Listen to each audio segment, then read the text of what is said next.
தம் கிருபை பெரிதல்லோ என் ஜீவனிலும் அதே இம்மட்டும் காத்ததுவே இன்னும் தேவை கிருபை தாருமே இன்னும் தேவை கிருபை தாருமே. தேவனுக்கே மகிமை உண்டாவதாக.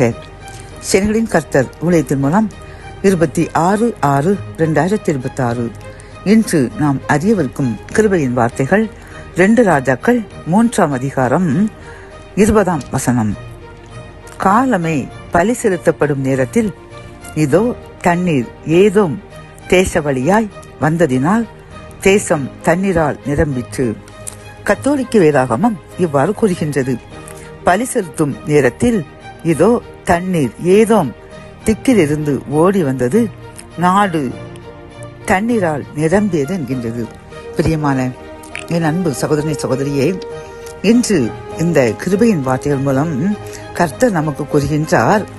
கர்த்தர் நமக்கு ஒரு வாக்கு கொடுத்தார் என்றால், ஏதாவது தீர்க்கதரிசி மூலமாகவோ அல்லது ஊழியக்காரர்கள் மூலமாகவோ அல்லது வசனத்தின் மூலமாகவோ அவர் ஒரு வார்த்தை நம்மிடம் கூறிவிட்டால் அது உடனே நடந்தே தீரும். பிரியமானவர்களே, இதைத்தான் இன்று இந்த 2 ராஜாக்கள் 3ஆம் அதிகாரத்தில் எலிசா தீர்க்கதரிசியிடம் இஸ்ரேல் மக்கள் மேபாவிற்கு பயந்து அவர்களுக்கு இடமிருந்து நாங்கள் தப்பிக்க முடியுமா, அதாவது அந்த நாட்களில் தண்ணீர் இல்லாமல் அவருக்கு பஞ்சம் ஏற்பட்டது.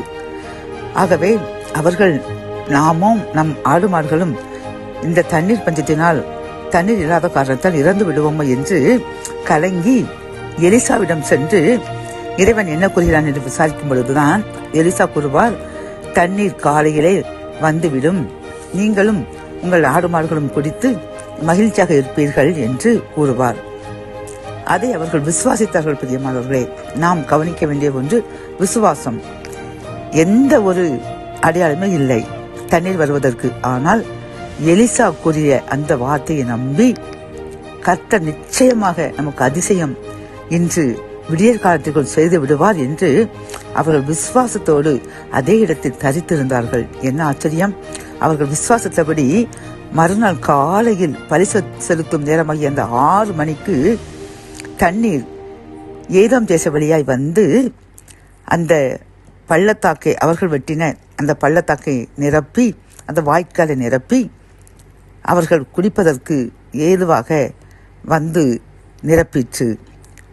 இது கர்த்தருடைய பெரிதான கிருபை. பிரியமானவர்களே, ஒரு பெரிய ஆச்சரியமான ஒரு காரியம். இதே போன்றுதான் நாமும் ஏதோ ஒரு காரியத்தை கர்த்தரிடம் கேட்டு அது நிறைவேற்றிவிடும் என்று நம்பி இருக்கின்றோம் அல்லவா?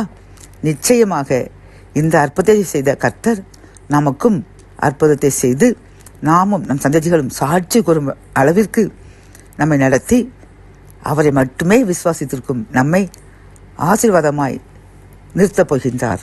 ஜெபம். என் அன்பு தகப்பனே, இந்த கிருபையின் வார்த்தைகள் மூலமாக அப்பா, அன்று இஸ்ரேல் மக்கள் மேபாபிய தேசத்தில் தண்ணீராமல் இருக்கும் பொழுது நீ தண்ணீர் தருவேன் என்று கூறின வாக்குத்தத்தத்தை அவர்கள் நம்பி காத்திருந்த உடனே அவர்களுக்கு தண்ணீரால் அவர்களுடைய பள்ளத்தாக்கை நிரப்பி அவர்கள் தாக்கத்தை தீர்த்திரப்பா. இப்பொழுதும் ஏதோ ஒரு காரியத்திற்காக தவித்துக் கொண்டிருக்கும் எங்களுடைய விண்ணப்பத்தை ஏற்று அதிசயத்தை செய்து நாங்களும் இதை போன்று சாட்சி கூற எங்களை பயன்படுத்தப் போகிற கிருபைக்காக கோடி நன்றி. உமது வாக்கின்படி அதிசயத்தை செய்யுங்க. மீட்பர் இயேசுவின் முன் ஜெபம் கேளும் நல்ல தகப்பனே. ஆமேன்.